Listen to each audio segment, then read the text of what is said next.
Une recette, une histoire, un voyage. Ah oui, benvingut a Catalunya. Nous commençons cette deuxième saison de notre voyage culinaire en Europe. Plus qu'en Espagne, nous nous arrêtons aujourd'hui en Catalogne pour déguster la célèbre crème catalane. Oh, quina rosa, la rosa vera, en el somni del teu vi.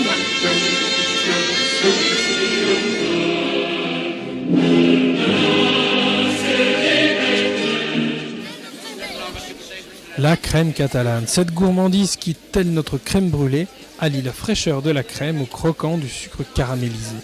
Vous savez qu'il y a fort longtemps déjà que l'on extrait le sucre de la canne ou de la betterave. Déjà en Inde, entre 10 000 et 6 000 ans avant Jésus-Christ, on l'utilisait, au grand étonnement d'ailleurs d'Alexandre le Grand, à une époque où l'Occident ne connaissait guère que le miel pour adoucir son palais. C'est vers 350 avant Jésus-Christ que les Indiens auraient réussi à cristalliser le sucre. Ce sont les commerçants arabes qui importeront cette technique de cristallisation de la canne vers l'ouest, plus facile à transporter que le miel, et qui sera importée ensuite en Europe au Moyen-Âge. Puis les Portugais iront planter la canne dans leur colonie brésilienne, et voilà la canne à sucre en Amérique, son continent de prédilection encore de nos jours. Il n'y a pas qu'avec la canne et la betterave que l'on extrait du sucre, on trouve aussi du sucre de cocotier, du sucre de palme, de courge et même de l'agave. On a tous vu ces agaves gigantesques au Jalisco, dont on fait avec le cœur la tequila ou le mezcal, mais aussi avec les fibres le zizal, cette corde extrêmement solide. On en fait du carburant, finalement c'est comme le cochon, tout est bon dans l'agave. Et bien on extrait aussi du sucre.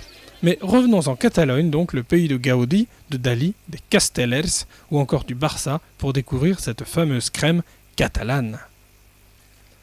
Pour 8 personnes, il vous faudra 1 litre de lait, 170 g de sucre, 8 œufs, 50 g de maïzena, un zeste de citron, une branche de cannelle et quelques cuillerées à soupe de sucre pour la croûte.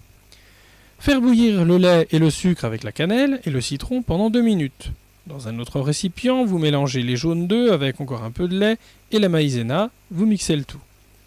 Vous laissez tiédir votre casserole de lait infusé, enlevez la cannelle et le citron bien sûr, ajoutez-y les œufs en remuant jusqu'à ébullition, puis versez dans des ramequins à crème.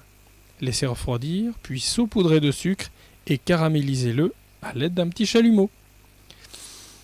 Ça sent formidablement bon, mes chers amis, comme l'on dit à Barcelone, s'acabat al broquil. Toutes les meilleures choses ont une fin, alors je vous donne rendez-vous pour une prochaine recette.